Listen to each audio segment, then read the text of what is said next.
Baik, Assalamualaikum warahmatullahi wabarakatuh. Kita akan melanjutkan untuk kesempatan kali ini. Kita akan membahas bagaimana aplikasi perhitungan present value di dalam eh, sebuah studi kelayakan. Dalam hal ini, kita buat sebuah kasus untuk perencanaan pendirian klinik 24 jam. Jadi nanti kita harus menyimpulkan apakah pendirian klinik 24 jam ini layak atau tidak layak. Disebut layak apabila rasio benefit cost-nya itu lebih besar dari 1 dan NPV-nya positif. Sehingga pada saat kita aplikasi dengan benefit cost, rasio benefit cost, otomatis kita akan belajar tentang perhitungan present value. Dalam perencanaan pendirian klinik 24 jam ini, rencananya bangunan dan seluruh fasilitasnya membutuhkan biaya 1,5 M dan perencanaan pembangunan klinik itu adalah klinik poli umum yang pembangunannya 60% direncanakan untuk dibangun di tahun ke-0. Misalkan kalau tahun ke-0-nya itu adalah 2021, maka tahun ke-1-nya adalah tahun berikutnya. Dan tahun ke-1 selesai seluruhnya, jadi 40% itu dibangun di tahun berikutnya atau diselesaikan di tahun berikutnya. Biaya yang dikeluarkan juga terserap sesuai dengan kemajuan proyek. Jadi nanti 1,5 M ini akan dikeluarkan di tahun ke-0 60% dan tahun ke-1 40%. Klinik baru beroperasional apabila klinik tersebut sudah selesai sehingga operasional di tahun kedua. Tahun ke-0 dan tahun ke-1 full untuk pendirian klinik. Biaya operasional tetap untuk gaji dokter, perawat, admin, dan biaya umum itu sebesar 120 juta per tahun. Biaya operasional variabel sebesar 15.000 rupiah per pasien apabila tanpa tindakan. Apabila dengan tindakan sederhana menjadi 25.000 per tindakan. Tarif poli umum tanpa tindakan sebesar 150.000 per kunjungan dan apabila dengan tindakan tindakan sederhana rata-rata tarifnya sebesar 250.000. Dalam 1 tahun klinik ini akan beroperasional sebanyak 250 hari efektif. Ditargetkan jumlah kunjungan pasien poli umum itu rata-rata di pertama operasional, berarti tahun kedua kan, tahun ke-0, tahun ke-1 untuk membangun, tahun kedua baru dioperasionalkan sehingga pasien per hari rata-rata 15 orang pasien, kemudian meningkat 5 pasien per tahun. Nah, ini sebagai contoh saya cut sampai dengan tahun ke-6 saja. Supaya nanti slide-nya atau contohnya ini terlihat semuanya. Jadi memang saya potong tahun ke-6 saja. Pendapatan lain-lain sebesar 5% dari pendapatan untuk pelayanan pasien. Baik, sekarang kita masuk pada penyelesaiannya, termasuk penyelesaian di dalam proses perhitungan present value. Kita berarti mengkombinasikan antara tahapan di dalam cost benefit dan proses perhitungan present value-nya.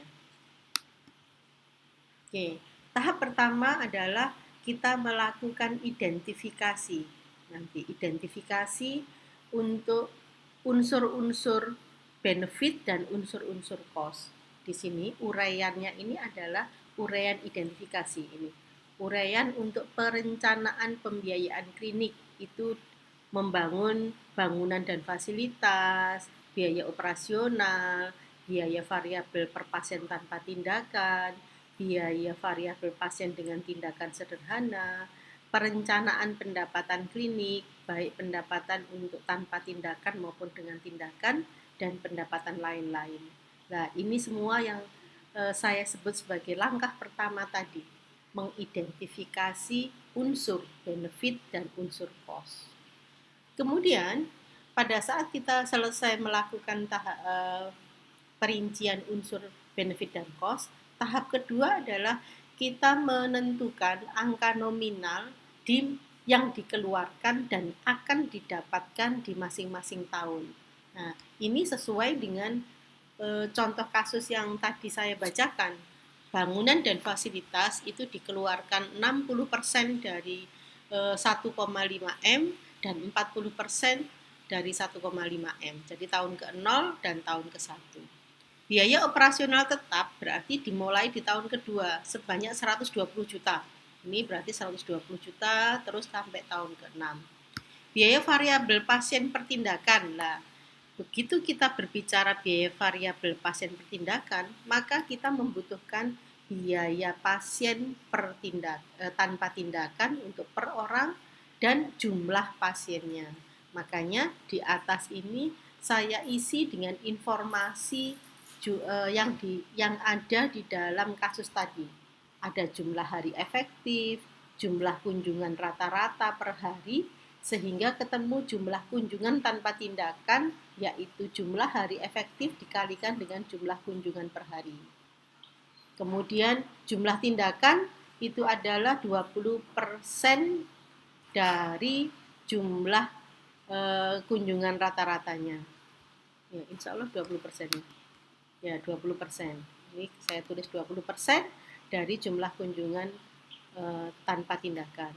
Sedangkan biaya variabel tanpa tindakannya 15.000, biaya variabel dengan tindakannya adalah 25.000. Tarif pasien tanpa tindakan 150.000 dan pasien dengan tindakan 250.000. Sehingga pada tahap kedua kita membuat atau mengisi tabel ini, yaitu angka nominal dari masing-masing unsur yang didapatkan dan dikeluarkan mulai dari tahun ke-0 sampai tahun ke-6. Untuk perencanaan pembiayaan, otomatis ini adalah rencana pembiayaan dari tahun ke-0 sampai ke-6. Untuk pendapatan berarti ini adalah rencana pendapatan yang akan didapatkan tahun ke-0 sampai tahun ke-6. Kembali ke sini tadi, sehingga biaya variabel pasien pertindakan di sini adalah sebesar jumlah pasien dan dikalikan dengan biaya variabel tanpa tindakan. Jadi ini adalah jumlah biaya variabel tanpa tindakan dikalikan dengan jumlah pasien. Jumlah pasien tahun kedua, jumlah pasien tahun ketiga, dan seterusnya. Ketemu di sini. Sedangkan biaya variabel pasien dengan tindakan sama di sini berarti jumlah biaya variabel dengan tindakan dikalikan dengan jumlah tindakan yang ada. Ini sudah ada informasinya sehingga hasilnya ada di sini. Dari sini kita akan bisa menghitung total biaya klinik yang akan dikeluarkan di tahun ke-0, tahun ke-1, tahun kedua, ketiga, dan seterusnya sampai selesai. Demikian juga perencanaan pendapatan klinik. Pendapatan klinik baru dimulai di tahun kedua, itu adalah tahun pertama operasional. Jumlah pasiennya adalah 3.750 yang tanpa tindakan, yang dengan tindakan sebesar 750, sehingga masing-masing angka ini kita kalikan dengan tarif baik pasien tanpa tindakan maupun dengan tindakan. Kemudian pendapatan lain-lain adalah sebesar 5%. 5% dari mana? 5% dari penjumlahan pendapatan tanpa tindakan dan pendapatan dengan tindakan. Ini kemudian dari sini baru kita jumlahkan. Setelah kita mendapatkan tabel ini, maka langkah yang berikutnya adalah kita menghitung present value. Baik present value benefit maupun present value cost. Jadi kita tulis di sini adalah present value cost. Ini total biaya di tahun ke-0, tahun ke-1, tahun kedua, dan seterusnya. Kita hitung present value-nya, present value cost. Berarti sama dengan 900 juta dibagi dalam kurung 1 ditambah, kita lihat tadi kan tambahnya harusnya adalah 10%, ini adalah tingkat bunga yang ada di dalam kasus, kurung tutup, kemudian dipangkatkan dengan tahunnya. Dalam hal ini adalah tahun ke-0 di sini. Kamu tahun sebentar. Ini adalah dikunci supaya nanti dikunci dengan dolar string supaya nanti dia tidak berubah. Oke, maka ketemulah tetap karena uang yang akan dikeluarkan 900 juta pada tahun ke-0, maka apabila dinilai di tahun ke-0 ya tetap 900 juta. Sedangkan kalau yang 600 ribu, ya berarti kita gunakan perhitungan yang sama, bahwa ini adalah jumlah biaya di tahun ke-1, kemudian dibagi dengan 1 ditambah dengan 10%, tapi di pangkatnya adalah pangkat 1. Demikian seterusnya. Ini kalau manual tidak menggunakan Excel maka tidak bisa di copy seperti ini. Kita menggunakan konsep satu persatu ya. Kemudian yang berikutnya adalah PV benefit. Kalau PV benefit maka sama dengan ini benefit tahun ke-0, kemudian dibagi 1 ditambah tingkat inflasinya, kemudian pangkat 1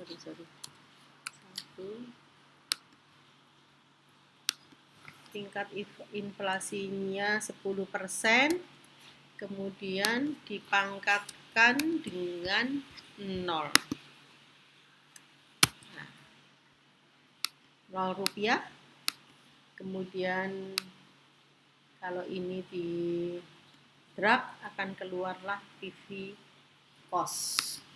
Ini adalah tahapan di dalam menghitung proses present value cost dan present value benefit di masing-masing tahun. Cara pertama. Cara kedua, kita hitung dulu yang kita sebut sebagai diskon faktor. Diskon faktor itu rumusnya adalah 1 dibagi dalam kurung 1 ditambah tingkat inflasi kurung tutup, kemudian dipangkatkan dengan pangkat 1.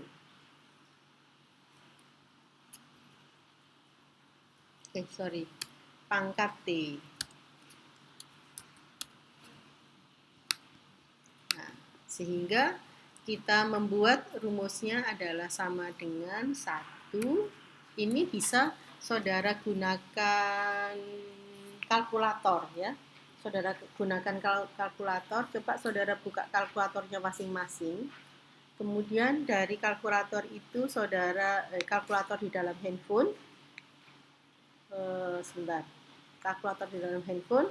Kemudian saudara tekan angka 1, tekan lagi tanda bagi, berarti 1 dibagi, kemudian 1.1.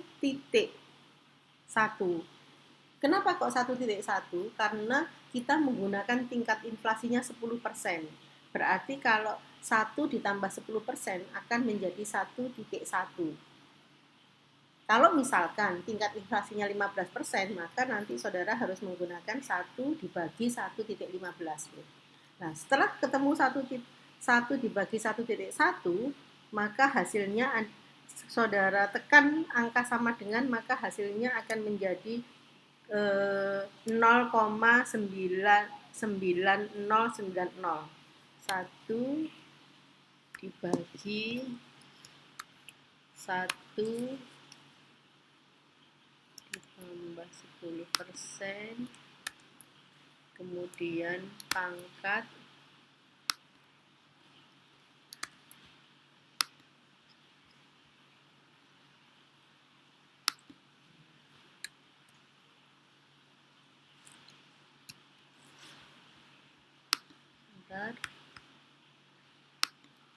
supaya nanti hasilnya sama ya.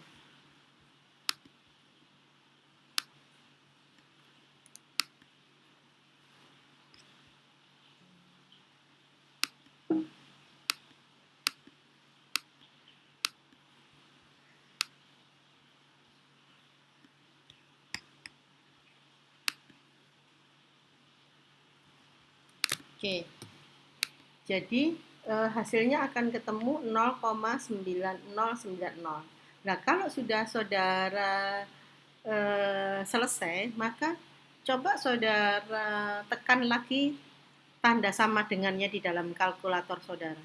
Maka dia akan berubah menjadi 0,8264. Jadi persis ini kalau saya tarik menjadi 0,8264. Kalau ini kalkulatornya saudara tekan kembali akan menjadi 0,7513. 0,7513. Demikian seterusnya sampai keluar di tahun ke-6 itu menjadi 0,5647. Jadi pertama kali kalau saudara menggunakan kalkulator maka akan keluar 0,9090. Itu berarti adalah diskon faktor tahun ke-1. Karena diskon faktor tahun ke-0 pasti sama dengan 1. Nah, kalau saudara sudah menemukan angka diskon faktor ini, maka untuk mendapatkan angka present value cost dan present value benefit, saudara tinggal mengalihkan angka diskon faktor ini dengan total biaya yang masing-masing tahun atau mengalihkan diskon faktor ini dengan total pendapatan. Jadi ini tinggal sama dengan diskon faktornya di tahun ke-0 dikalikan dengan total biaya di tahun tersebut. Demikian juga yang benefit, berarti diskon faktornya dikalikan dengan pendapatannya tahun ke-0. Kalau sudah, saudara tinggal mendrag, mengalihkan seluruhnya, maka akan mendapatkan angka yang sama persis dengan kalau kita hitung satu persatu tadi. Ini kan hitungan satu persatu.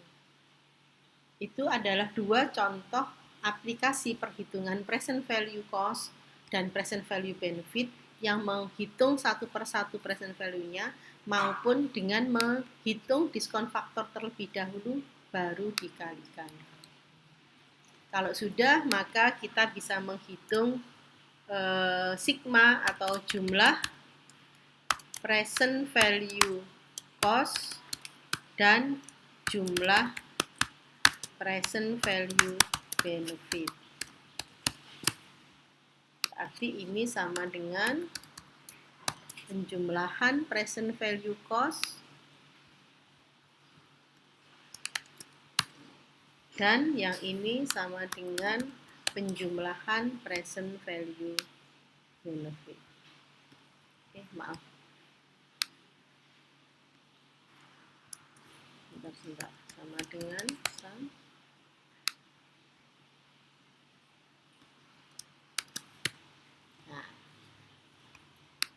Sehingga tahap selanjutnya kita bisa menghitung rasio benefit cost, berarti sama dengan jumlah present value benefit dibagi jumlah present value cost. Karena rasionya adalah sebesar 1,91, maka ini artinya adalah proyeknya layak untuk dijalankan. Berapa keuntungannya apabila dinilai dengan nilai uang sekarang? Maka kita bisa menghitung NPV. NPV sama dengan jumlah present value benefit dikurangi jumlah present value cost. ketemunya adalah 2.077.926.388. Artinya proyek ini apabila dijalankan sampai dengan 6 tahun ke depan dan sesuai dengan target yang dilaksanakan, maka akan menghasilkan keuntungan apabila dinilai dengan nilai uang sekarang setara dengan 2M 77.926.388 rupiah. Begitu contoh aplikasinya, sehingga kalau saudara membandingkan dengan proyek yang lainnya, ini tadi kan kelayakan ya. Kelayakan berarti melihat proyek itu langsung dilihat apakah lebih besar dari satu atau tidak, NPV-nya apakah positif atau tidak. Begitu sehingga dikatakan layak dengan keuntungan sekian. Tapi kalau saudara menggunakan analisis rasio benefit cost, otomatis harus membandingkan dua proyek. Jadi ini tadi satu proyek, kemudian alternatif yang lainnya saudara lakukan perhitungan yang sama caranya sesuai dengan informasi proyek tersebut. Hasil akhirnya rasio benefit cost-nya itu saudara bandingkan.